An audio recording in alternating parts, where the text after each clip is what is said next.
Arcade Wizardry presents Renegade, Gladiator, and Pinbot.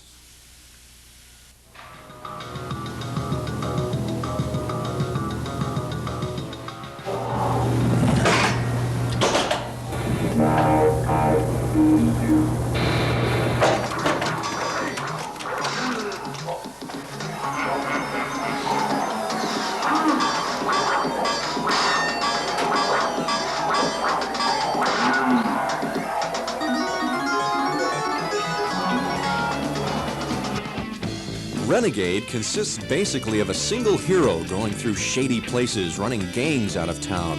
There are 5 separate scenes with about 7 people to kill in the first 3 and 4 in the last 2. You get 2 minutes per scene to kill them.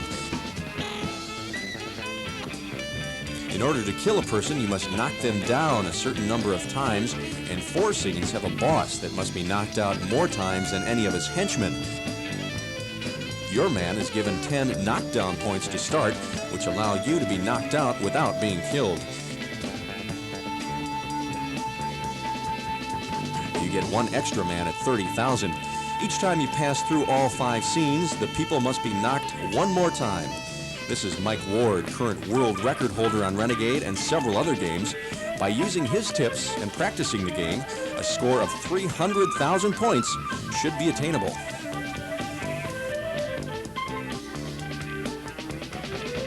First, Pinbot sets the challenge by selecting a destination planet to reach. At the start of each ball is a skill shot which can be worth up to 1 million points.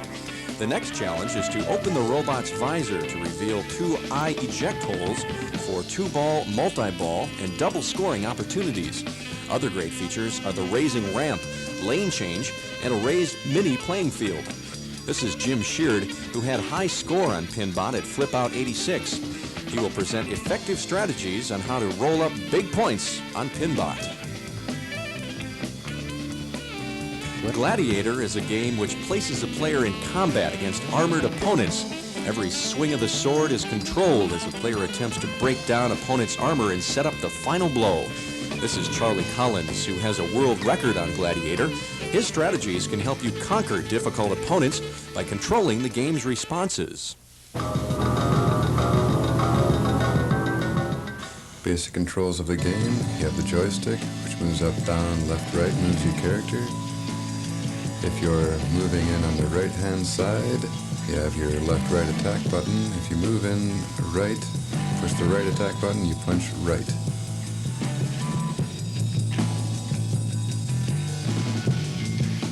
If you move in left and push the left attack button, you'll punch left.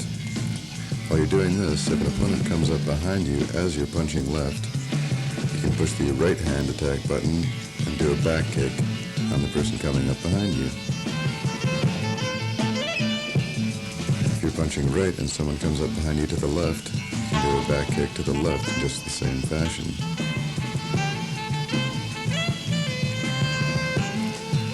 If you push the jump and left hand attack at the same time, that'll give you a jump kick to the left-hand side. If you push the jump and right-hand attack, you'll do a jump kick to anyone on your right-hand side.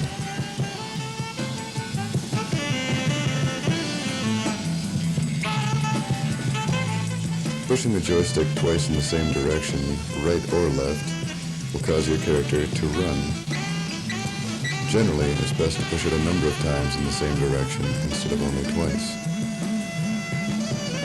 While in the process of running, say you're running left and you push the left attack, that'll give you a left hand running punch.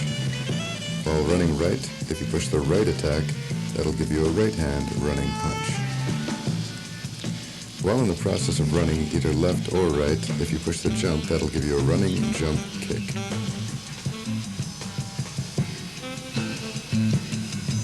If you are punching right and someone comes up on the left-hand side behind you, you push the left attack and you'll do a back kick to the left-hand side. Once you've done this, you can turn around and move in. Once you've moved in, you grab your opponent and you can either knee them in the groin or throw them over your shoulder. On the first, second, and fourth screen on the boss, if you punch him 5 times consecutively, you can move directly in and grab the boss. When you do this, you can either knee him in the groin or throw him over your shoulder. On the boss's henchmen, you have to punch them twice, and then you can move in, grab them, just as you did the boss, knee them in the groin or throw them over your shoulder.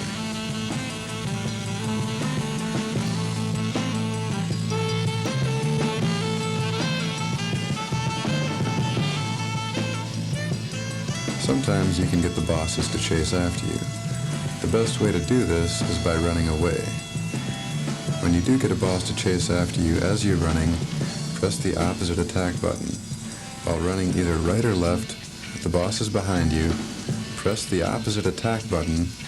Your character will immediately stop and do a back kick. This works to your advantage the best on the third screen when the boss is trying to either get around you or run into you to waste your time.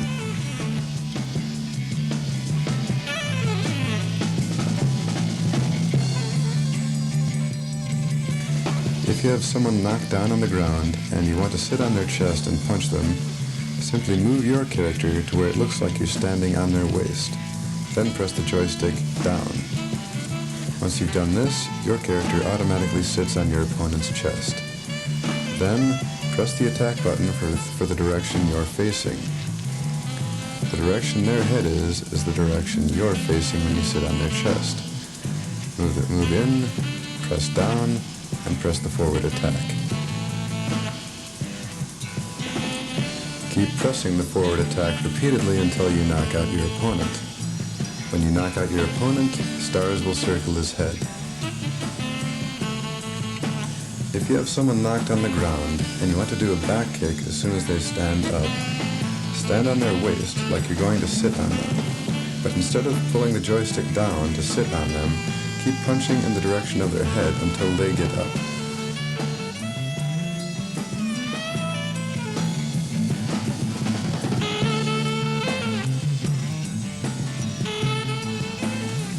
If you're standing on their waist, punching towards their head, when they get up, they will get up behind you.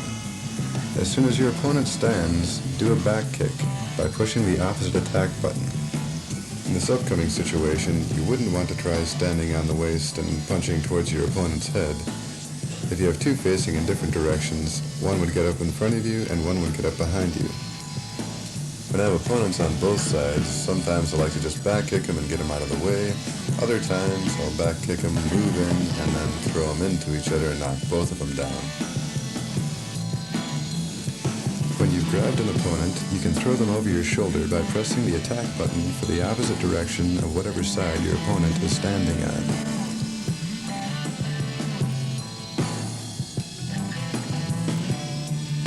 Say you're punching right, and someone comes from the left side of the screen and puts a full Nelson headlock on you from behind. Simply push the attack button for the opposite direction in which you were punching, and it throws them off. And now let's run through the screens of Renegade.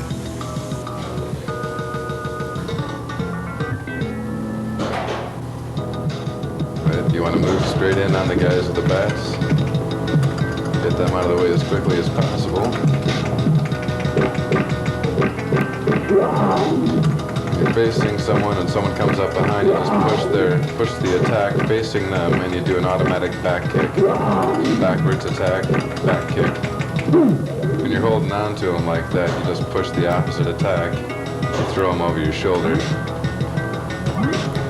Do a jump kick. Just press the jump and the attack facing the person you want to kick. This guy, you do a jump, punch.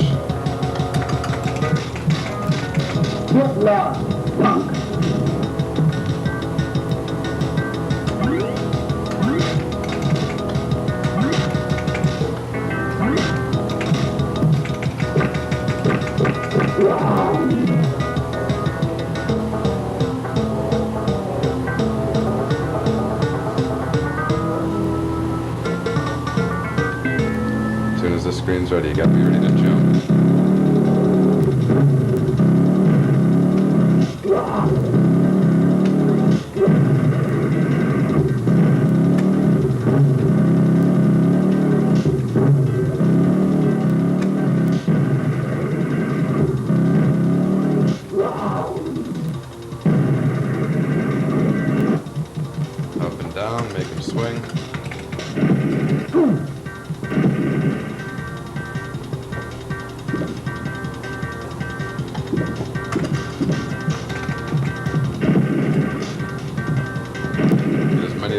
water as you possibly can right away so you can go after the boss. It's not really a question of damage on the screen. You can really take a lot of damage on the screen. You just want to make sure you don't cut yourself short on time. This boss has a lot of damage marks, and sometimes it takes quite a while to get him down there if he doesn't want to cooperate. He's really not that bad though.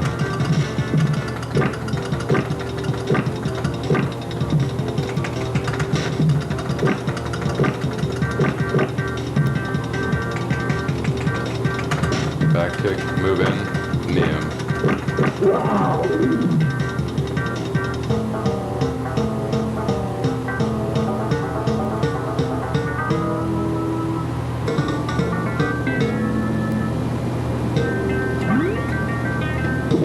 Move up and down and try and make him swing at you.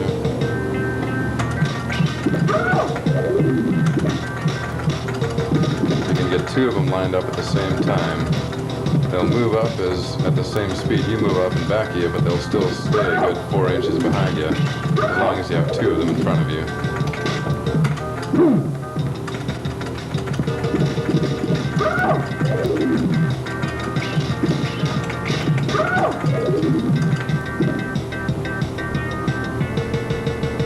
I usually don't like to let her back me too far up against the wall there. When the boss comes out, she gets you up against a wall, it can be pretty bad. She'll bump into you and then you have a hard time getting around her.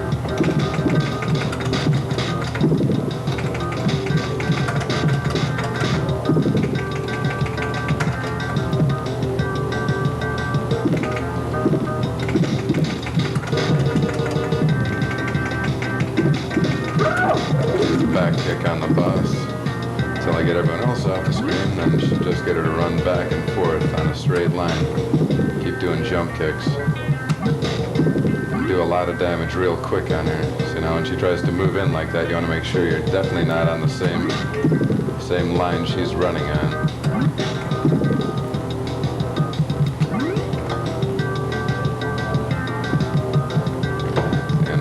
Run, you can get her to reposition further down and give you a lot more space. If you can't get around her any other way, it's always good to run around her, and she'll just try and run further than you do. Give you a lot more space to work in. If you're low on time, you just want to get down on her when she's down to 1 or 2 damage marks. Sometimes it won't let it do you. It won't let you do it when you're on 2. When you're on 1, it'll always let you do it. Sometimes on 2 it won't. This depends on what kind of mood she's in, pretty much. The two main maneuvers that I use for the knife stage is either knocking them down and then sitting on their chest, or jump kicks. On the earlier stages, I'll just knock them down, but on the higher stages, when you have to knock them down more and more every time, I'll use the jump kick because it's a very damaging maneuver and it takes damage very quickly away from them.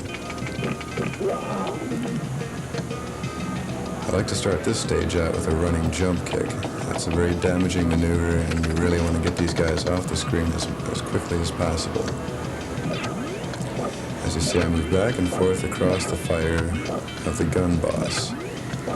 That way, the guys with the knives can't back me into a corner as easily, and they can't get around behind me as easily either. If they do get around behind me on either this or the first knife stage, I simply run to the other side of the screen until I've got them all behind me, and then I approach them from that side, doing the same with the jump kicks on this screen and the jump kicks on the first knife stage, as well as sitting on their chest and punching them in the face on the first knife stage. Once you get rid of all the guys with the knives, it's pretty easy to move in on this boss. All you gotta do is cross his fire, wait for him, and either punch him 5 times or do a back kick and you can grab him. Now if you have a lot of time, sometimes you might want to do this. You can move in, back kick him once, knee him once, and then get out of his way. As soon as you get out of his way, move back in, do the same thing over again. You do this to accumulate points when you have extra time left on your clock. All in all, your clock is your biggest enemy. On the third screen, the boss will try and waste your time. Of course, in the knife and gun stage, if you're hit once, that's the end of your man. All in all, just be sure you keep an eye on your clock.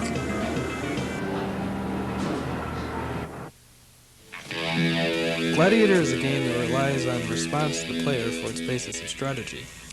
So my pattern is not an attempt to make a direct response to the game's actions, it's an attempt to control the game's responses.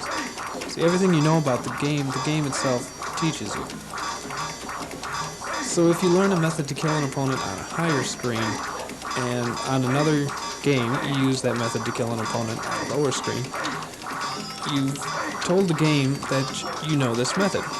And when you reach that higher screen again, the game will defend against the method you are using, and you may not be able to get by that man with that method. Now the pattern shown on this tape shows the earliest point in the game you should use any method to kill any particular opponent, and this is the pattern that I used to get the record. When we later go through the game, you'll get a better idea of how the computer responds to your methods of attack, and how you can, in this way, control its responses. But first, let's learn the controls and your movements on the screen. The joystick allows you to move back and forth on the screen by pulling it forward or back.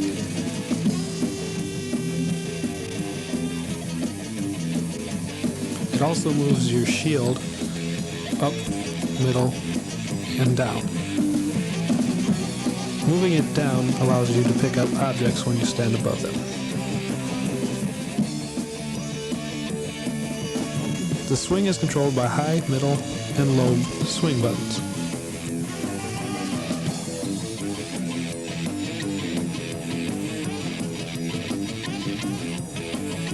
Hitting one button repeatedly makes the game swing again. However, this will cause occasional hesitations between swings, which faster opponents can use to kill you.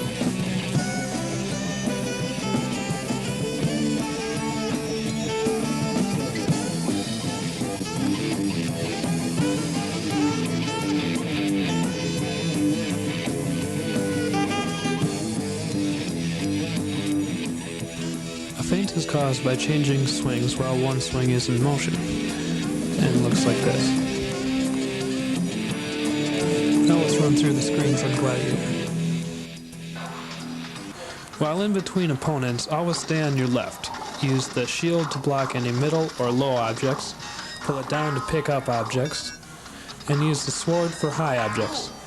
You pick up objects by pulling down on your shield while you're standing directly above the objects you wish to pick up. Always move forward while picking up objects. This glass ball replenishes your armor. This man is simply trying to defend himself. Move in as he pulls his sword back, and swing high, then low, then high, then low, until he is killed. Never swing middle.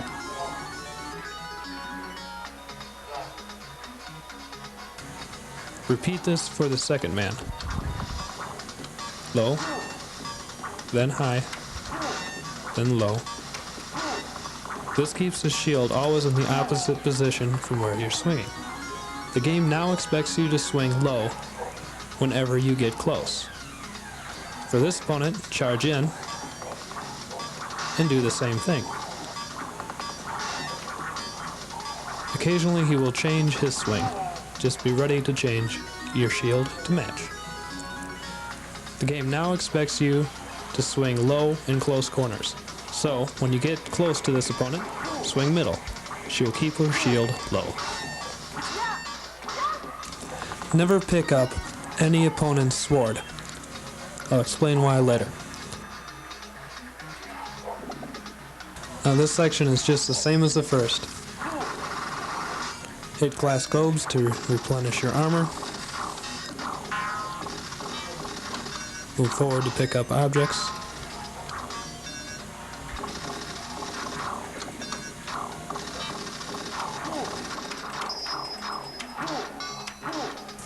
For the upcoming series of fireballs, it's better to block them all with your shield instead of using your sword. They always come in the same pattern.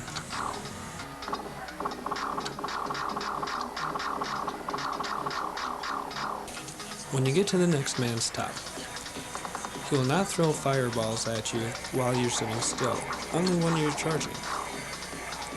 Move up to him and swing middle right after he swings. Eventually, he'll drop his shield, just as the last opponent did.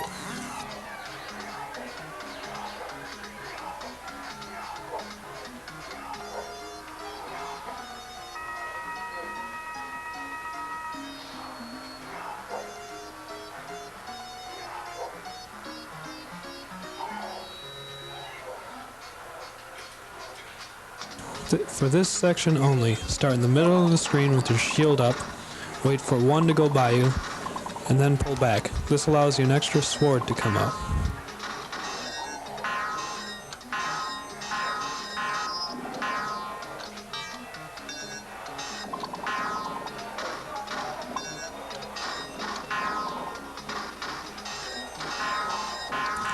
Now, your next opponent will always swing above your shield. If your shield's low, he'll swing middle. If your shield's middle, he'll swing high.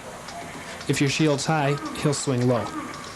In order to kill him, you come in and out as you did on the first screen, only you need to block his shot as you come back. Your next opponent reacts to your sword. If you swing low, he swings low. If you swing middle, he'll swing high. And if you swing high, he'll swing middle. The next opponent is exactly the same. To kill him, swing high, middle, low, until he's dead. But remember, you have to block middle after you've swung high, and block high after you've swung middle.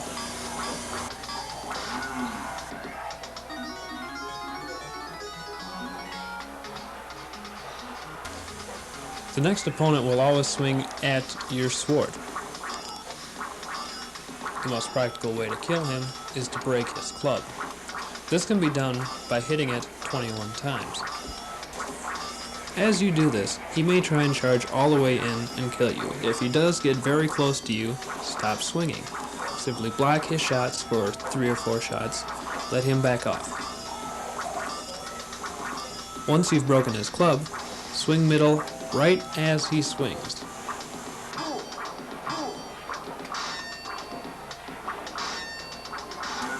Never pick up his club. You will not be able to get through the last opponent on the next screen with the club.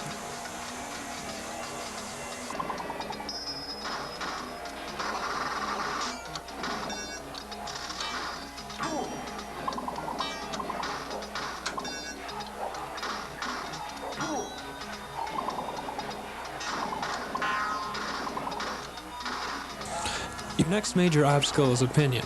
You simply put your shield down and swing down until it's broken. Once on the screen, the upcoming archer will always fire above your shield. If your shield's high, she'll fire low. So charge in and block first high, low, middle, high. By swinging low while she shot high, you swung past her bow, which acts as her shield. On the next screen, you have to get up on the balcony. The balcony is an advantage for players who have a club. You want to go up there because you have the sword and the game will defend against the club.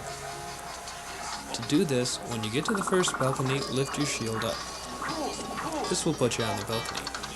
When you reach the end of the balcony, lift your shield up again and you will stay on the balcony.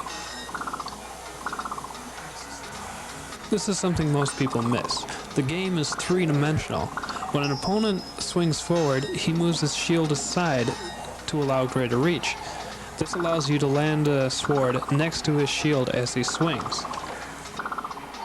This next opponent is an example of that. He always swings at your shield in an attempt to break it down. If he does break it down, move forward while doing this. Put your shield up and time your swing to land with his by listening to the 2 clangs.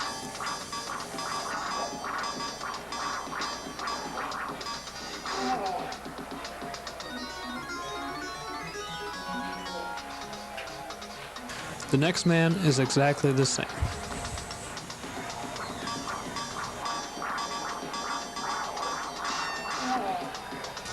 For the next man, charge in with your shield middle. When you reach him, swing middle as fast as you can.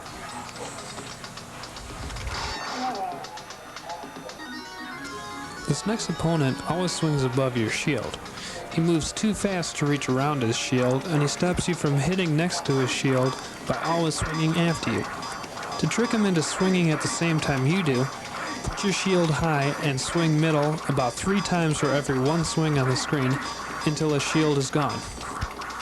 This causes slight hesitations in your swing.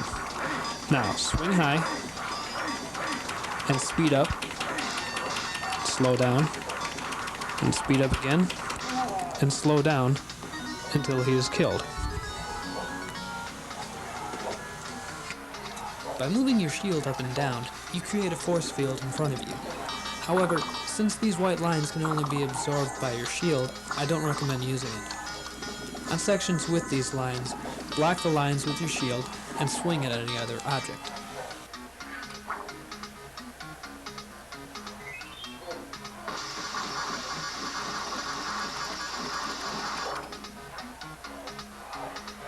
Remember, the second time, there are 2 pinions to kill. After the second one has gone by, come back to the left-hand side of the screen, put your shield up, and swing low. This forces him to swing down and allows you to break his sword.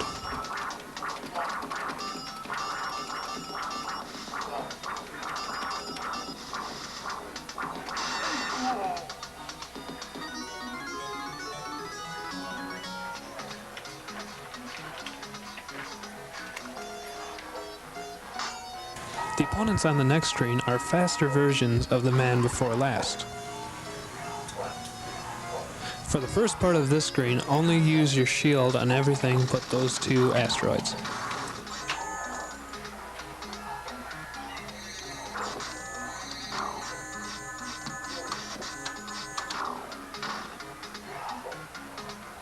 For your next opponent, use the same method as described on the last screen.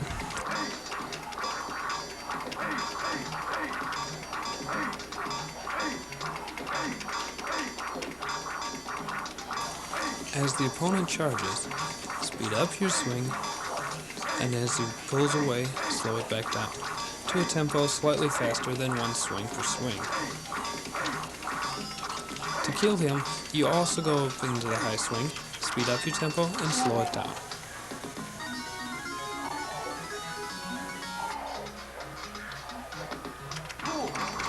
Now you've reached the last opponent. An opponent so fast, most players only kill him by accidental use of a little used maneuver, the middle to high fade. He's so difficult to kill because you can only hit him while both of you are at the full extension of your swing, and he's standing where the tip of your sword reaches, a spot which is directly below the 100,000 mark in the high score. He defends this by charging and swinging after you swing, the same method you used to kill the first opponent. What the feint does is swing middle to draw his charge, while you draw your sword up as he charges, delaying your upward swing so that it lands as he swings.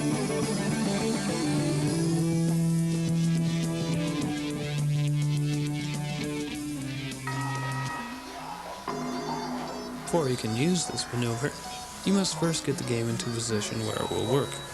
This is how that's done. Swing high as the skeleton gets up. This will force him to back off before he can swing. 2. Move into the defensive stance you used on the last screen. Now he can only reach you when you hesitate between swings. Watch your sword and quicken the tempo at which you hit the middle swing button as your sword misses his shield. This point in time is when your swing will hesitate, and when he can charge in and hit you. Swinging faster reduces the hesitation time so he can't hit you. Slow your tempo as he retreats. This will lengthen the time between hesitations and reduce the risk of him hitting you. If the skeleton has knocked you far enough back on the screen so that your rear foot is partially off the screen, swing down once. Repeat this until the heel of your rear foot is off the screen. Once his shield breaks, watch directly below the 100,000th place and swing at an even tempo. When he charges up under the 100,000th place, hit the middle and then highest buttons in quick succession to feint. If you miss, block his shots and return to your defensive stance. The advanced player tips at the end of the tape will have more on timing the feint more accurately. The first shot that you encounter is the vortex shot. This can be worth 5,000, 20,000, or 100,000 points times your vortex multiplier, which starts at times 1 and will advance to times 10 or until the next ball in play starts. Opening the visor is very important to this game. To do this, you can hit the flashing light bar on your first shot or by completing the chest panel by hitting the targets on the side and top. Once you open the visor, you reveal 2 eye eject holes. Locking both balls in here will start multi-ball and all scores are doubled until multi-ball ends. The most important shot of the game is the ramp shot. Making it up the ramp when not lit advances your bonus multiplier and increases your solar value from 100,000 to 5 million points, which is carried over from ball to ball, player to player, game to game until collected. To collect the solar value, you have to lock one ball during multi-ball into the eye eject, which lights the ramp to collect solar value. Then, you have to shoot the other ball up the ramp before the light stops flashing. To collect the energy value, which increases with every hit from a jet bumper, you have to hit the flashing drop target, which raises the ramp. Then, hit the target underneath before the timer expires.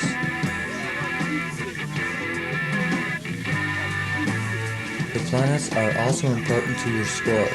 Each planet that you get is worth 20,000 points. To get planets, you have to get all 3 drop targets before the timer runs out, or hit the advanced planet target, which can be lit by the left return lane.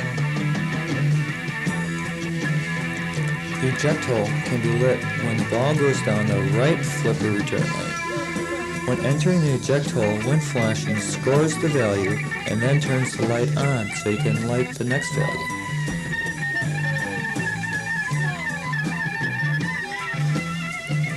When you hold down either button, it gives you a status report for your out-hole bonus, your solar value, your energy value, the vortex multiplier, the destination planets you need to reach, and your replay scores. When you shoot the ball up, always try to get it into the 100,000 point hole. After it leaves the vortex, it will go into the jet bumpers. For each time you hit 1, your energy value goes up by 2,000 points, with a starting value of 50,000 points. If you don't happen to open the visor on your first shot, try to complete it as quickly as you can.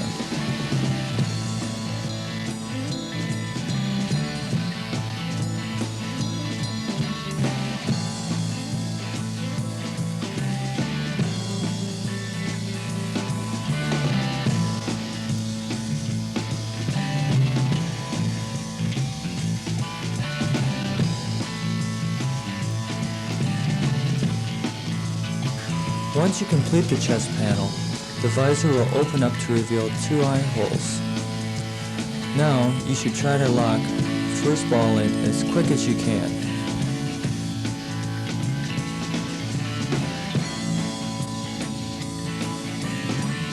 The second time you shoot the ball into the vortex, all scores are times 2.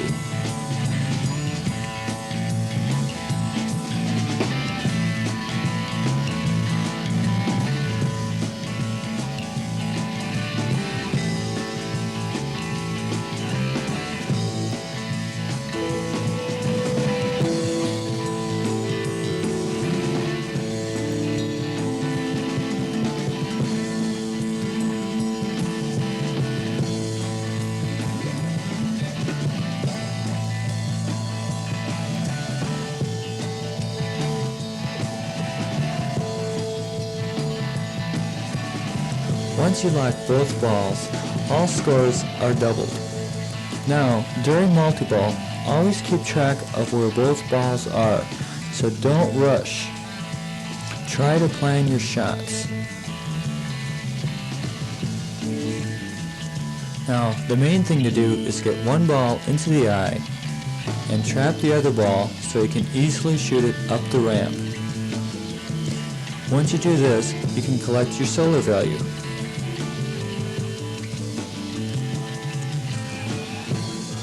Another thing you should try to do is put another ball back into the eye holes, trap the ball again, and shoot it up for another solar value.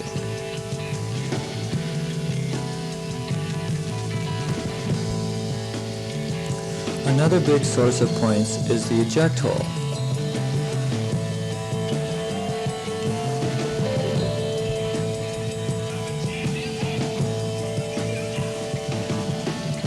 That shot there, normally worth 50,000, was worth 100,000 during multi-ball.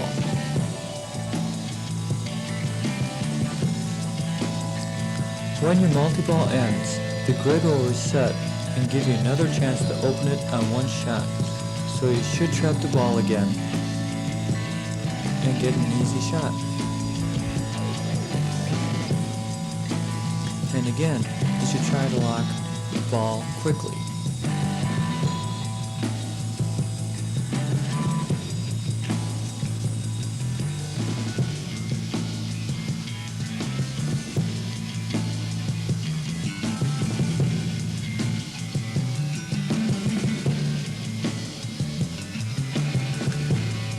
Since this is the third shot into the vortex, and if you make it into the 100,000 point hole, it will be worth 300,000 points. Now, lock it back up and you got another multi-ball on the same ball.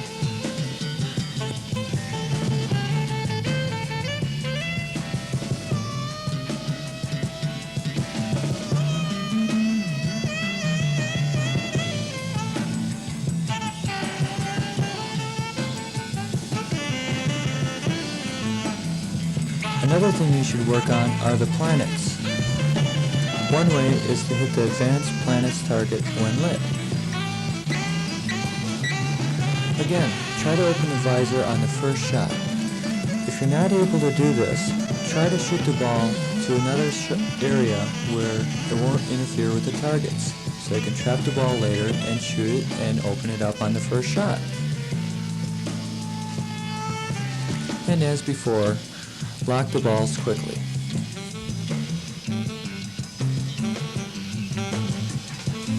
Now remember, each time you shoot the ball up the ramp, it increases your multipliers and your solar value. Plus, if it happens to go down the plunger side, you will get another shot at the vortex for big points.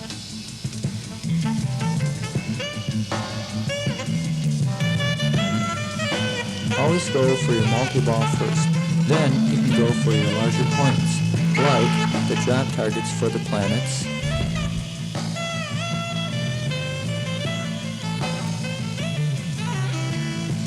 and the target underneath the ramp for your energy value.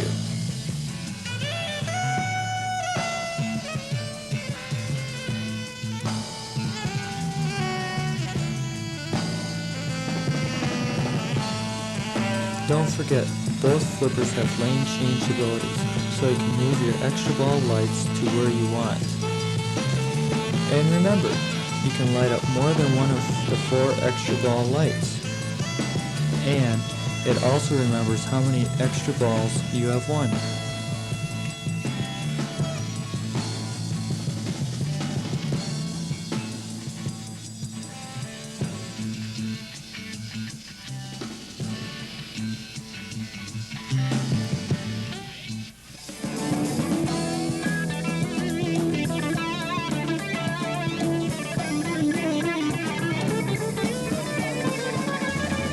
When on the knife stage, before you go in to meet the boss with a gun, it is important to remember that on higher stages you have to knock them down more times in the same amount of time.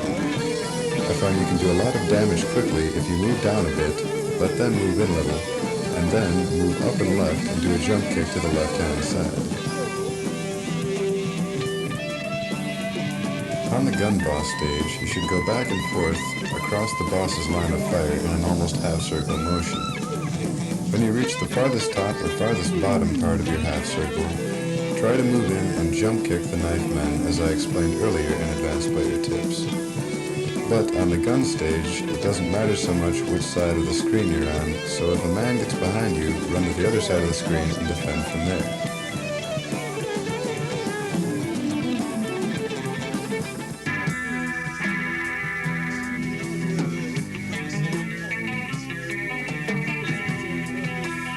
Once you get to know the game, there's a few things that you should try.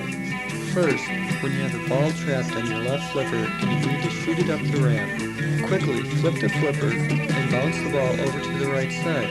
Then you can shoot it up the ramp.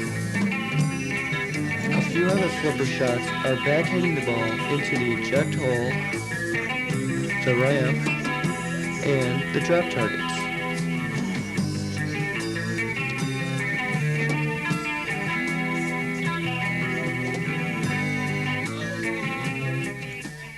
Once you've learned how to use the feint, there's a way for you to time it more accurately. This is done by lining up your shot by sound. Since the feint must always come at the same point in the skeleton swing to land correctly, you can time out your feint to his swings. To do this, wait till his shield breaks and ignore the rhythm you're hitting the button at. Then make a beat out of his swings. Now, now, now, now, now. All you have to worry about at this point is to use the feint on this rhythm. Feint, feint, feint, feint.